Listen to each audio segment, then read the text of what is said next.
Well, I think in terms of technology, I will go back to education because what I don't want to continue happening is a situation where we just consume technology. I want us to get to a point where we create technology as well. But to create technology, you have to have the right educational foundation. You have to have a scientific background. You have to have a background in math. You have to have a background in critical thinking, um, in experimenting, in being solution oriented, and also in being entrepreneurial minded. Because if you don't have that, then it means you will constantly consume the technology other people produce. And the beauty of technology is that it actually comes from human capacity.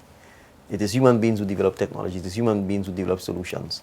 And if you develop solutions that you can then scale, because oftentimes human beings have the same problems no matter where they live, then there's an amazing opportunity to be very, very successful in light of the fact that you have almost all trade being done on the internet. The fact that the world is so small and it's a global village.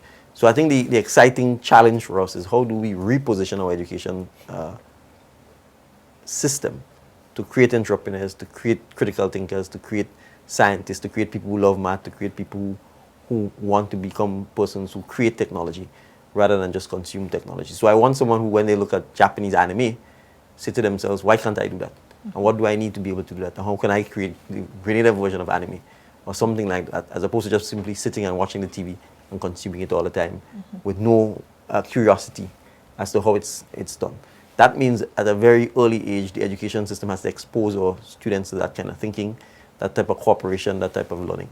So if 20 years from now, I'm looking back, I want to be able to look back and see that Grenada has its own animation factories, its own multimedia outlets, its own creatives, its own technologists who are finding solutions to suit Grenada's challenges.